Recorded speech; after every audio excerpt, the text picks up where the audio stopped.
Developing supporting material. It's kind of a misnomer if you ask me. You're not actually creating the supporting material. You're finding it, you're summarizing it, synthesizing it, and presenting it in a speech. So using this presentational aid as a guide, I'm going to cover how you use supporting materials to present a speech. Of course, this is a pocket guide to public speaking, 7th edition, and I'm using their presentational aid to convey this information to you. I'm Dr. Heidi. Let's get started. There are a few types of supporting materials.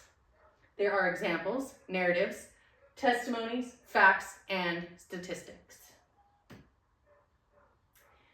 Examples. You can offer examples in many of your presentations. I often offer examples because people learn best through story or real stories. These illustrate or represent things. They make ideas, items, or events seem concrete. And a brief illustration provides a single illustration of a point. It doesn't go into too much depth, but it does provide more information than just stating whatever is written down on your presentational aid.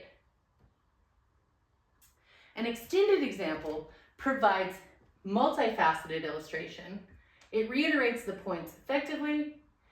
You can provide a hypothetical example, which might be a likely outcome of a future event or a likely outcome of something that may have happened, but it is hypothetical. So that means it is not real. Find a real example whenever possible. If not, use a hypothetical example. A story or a narrative. Now remember, I said that people learn best from stories.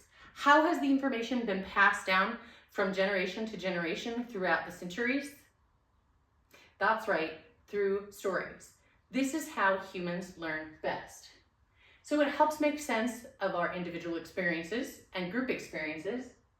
Usually it includes a plot, characters, setting, and timeline, although of course, they don't have to be made up. These can be real characters, setting, and timeline. Anecdotes are also helpful, and this is a brief or interesting personal story. Some of the information I share with my students includes brief and interesting personal stories because I feel it can provide an example about communication to, by, and with other people. Testimonies. We've often seen testimonies used, whether it's in the courtroom or on the television news, where people ask information and then provide information because they are first-hand findings, accounts, and sometimes opinions. Expert testimony is testimony provided from professionals on the topic. And then a layperson testimony is testimony by non-experts. So if we were talking about a recent storm, the expert testimony would come from a meteorologist or a storm chaser, and the lay testimony would come from somebody whose house may have been destroyed by the storm, who experienced the storm, somebody who got hailed on, hopefully nobody who got hit by lightning. You want to draw on testimony when you're including it, providing the person's name and qualifications, especially if they are an expert, and then time and location of the testimony, and this can be used in either case, expert or layperson testimony. Provide facts and statistics. Of course, these are important, but you want to use them sparingly because if you use too many numbers, people are going to get bored or lost in all of the data that you are providing. If you are providing statistics, make sure you put them on your presentational aid so that they are easier for people to digest.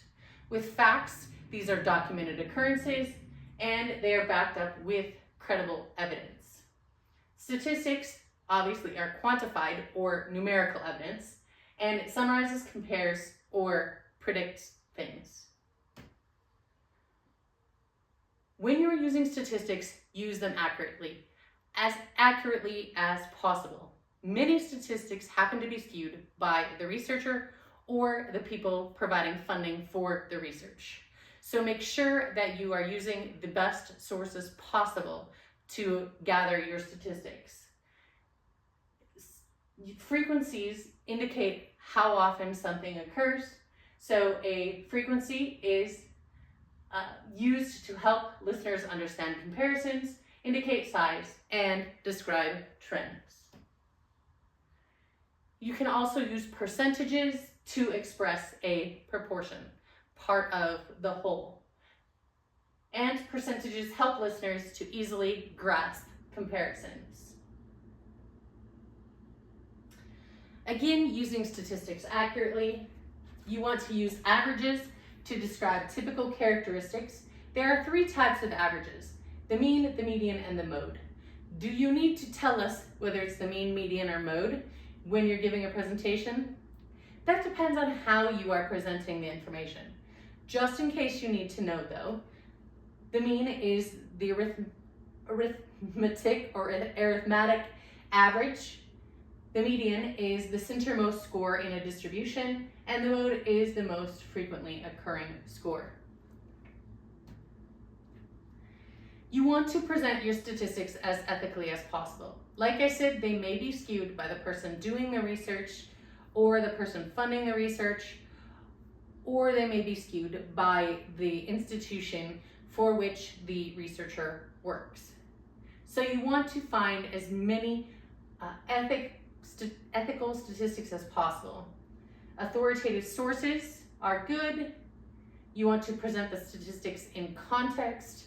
Avoid cherry picking the statistics. In other words, just taking out the statistics you need and leaving the rest of the information unknown to your audience. You want to avoid confusing statistics with an absolute truth.